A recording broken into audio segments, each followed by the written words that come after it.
নমস্কার বন্ধুরা, রাজু রিঙ্কু সিম্পল রান্নায় আপনাদের স্বাগত। আজকে করব কুমড়ো পাতা দিয়ে মাছ দিয়ে নতুন স্বাদের একটা রেসিপি। কিভাবে করি চলো তোমাদের সঙ্গে শেয়ার করি। প্রথম থেকে শেষ পর্যন্ত দেখার অনুরোধ রইল। চলো আজকে পুকুর পাড় দিয়ে কুমড়ো পাতা জালি কষি কুমড়ো পাতা আমি তুলে নিয়ে আসবো। চলো তোমাদের সঙ্গে আমি আজকে আমাদের পুকুরও শেয়ার করি। এই যে চলে আসলাম আমি পুকুর পাড়ে করে আমি ভুট্টা গাছ লাগাইছি। দেখো অনেক সুন্দর ভুট্টা গাছ হয়েছে। একবার সার দিছি আর একবার দেওয়া লাগবে। এই যে আমার পুকুর পাড়ে কুমড়ো গাছ হয়েছে, সেই কুমড়ো গাছের কষি পাতা আমি তুলে নেবো। এই দেখো বন্ধুরা, এই যে কুমড়ো গাছের ডাগায় দেখো এই যে কুমড়ো হয়েছে, মিষ্টি কুমড়ো হয়েছে। কেবল কষি কুমড়ো হচ্ছে, আর দুটো কষি কুমড়ো একটা ডাগায় হয়েছে। আমার পুকুর পাড়ে অনেক কুমড়ো গাছ হয়েছে, তাই ভালো ভালো দেখে আমি কিছু কুমড়ো পাতা তুলে নিচ্ছি। অনেক জালি পাতা দিয়ে আজকে মাছ দিয়ে রান্না করব। এই যে আমার কুমড়ো তোলা হয়ে গেছে, দেখো কি সুন্দর কষি কুমড়ো পাতা আমার তোলা হয়ে গেছে। এখন আমি ভালো মতন এই 2-3 বার বালতিতে করে, এই যে আমার ধোয়া হয়ে গেছে 2-3 বার করে বালতিতে ফেলাই আমি কষলা ধুয়ে নিছি। দেখো এই যে আমার কুমড়ো পাতা ধোয়া হয়ে গেছে। এখন এর আমি বাটা করে তারপরে রান্না করব। এখন রান্না করে চলে আসছি রান্না করতে। এই যে আমি কুমড়ো পাতা নিয়ে নিছি, আর কুমড়ো পাতা কুচোইয়ে আমি একটা মিক্সি বাটি নিয়ে নিছি। মিক্সি বাটিতে দিয়ে দেবো, দিয়ে কিছু শুকনো লঙ্কা দিয়ে দেবো, কিছু রসুন আমি দিয়ে দেবো। তারপরে দেবো আমি নারকেলের কুচি করা পাউডার দিয়ে একটু জল দিয়ে মিহি করে একটা পেস্ট বানিয়ে নেব। যত সুন্দর পেস্ট হবে ততই টেস্টি হবে আমার এই রান্নায়। তারপরে কিছু টমেটো আর কিছু কাঁচা লঙ্কা আমি কুচো করে কেটে নেব। তারপর নিয়ে নেব মাছ। এই যে আমি তেলাপিয়ার ছাউপোনা নিয়ে নিছি, এতে হলদি ভালো মতো ধুয়ে হলদি লবণ লাগাইয়ে আমি ভাজিয়ে নেব।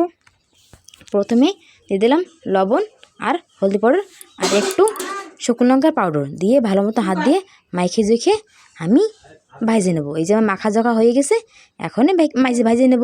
তার জন্য চুলের উপরটা করে দিয়ে দিয়েছি, করে দিয়ে দিলাম আমি একটু তেল দিয়ে এক এক করে মাছ করা পুরো ভাজিয়ে নিলাম।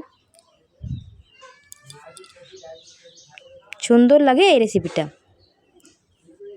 বন্ধুরা ভিডিওটা দেখলে একবার বাড়িতে অবশ্য বানিয়ে খাই দেখবে, কেমন হবে কমেন্ট করে আমারে জানাবে।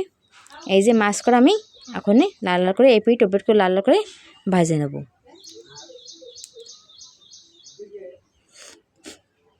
কুমড়ো পাতা বাইটে এই রেসিপিটা ছোট মাছ বড় মাছ সব মাছ দিয়ে রান্না যায়। ছোট মাছ দিয়ে বেশি টেস্টি লাগে, তাই আজকে আমি ছোট মাছ দিয়ে করতেছি। বন্ধুরা তোমরা চাইলে বড় মাছ দিয়ে করতে পারো। এই যেমন ভাজা হয়ে গেছে, এখন আমি রান্না করব। তাই কড়াইতে দেব তেল দিয়ে তেলটা গরম হওয়ার পরে দিয়ে দেবো আমি ফোড়নে শুকনো লঙ্কা, 1 চামচ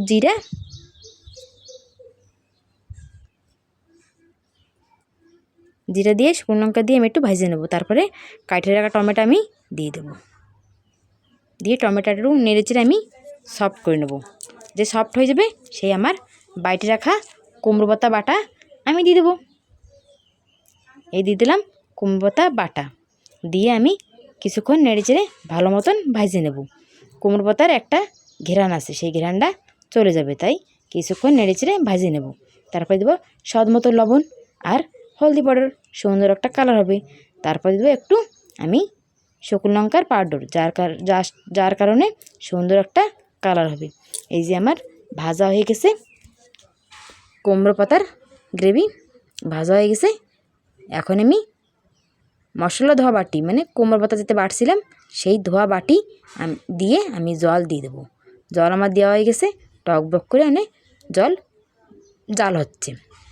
এখন দিয়ে দেবো আমি সেই ভাজিয়ে রাখা মাছ রাখছিলাম না, সে দিয়ে দেবো। দিয়ে কিছু 2-3টে কাঁচা লঙ্কা চিড়ে দিয়ে দেবো আর নামাই নেব। এই যে নামাই নিচ্ছি, দেখো কি সুন্দর হয়েছে আমার কুমড়ো পাতা দিয়ে মাছের মালাইকারি। এই যে নামাই নিচ্ছি, খুবই টেস্টি লাগে। নামানোর পরে উপরেতে আমি একটু ঘি না দিলে সে স্বাদ হয় না, একটু স্বাদ বাড়ানোর জন্য দিয়ে দিলাম ঘি। ভিডিওটা যদি ভালো লাগে লাইক শেয়ার সাবস্ক্রাইব অবশ্য করবে।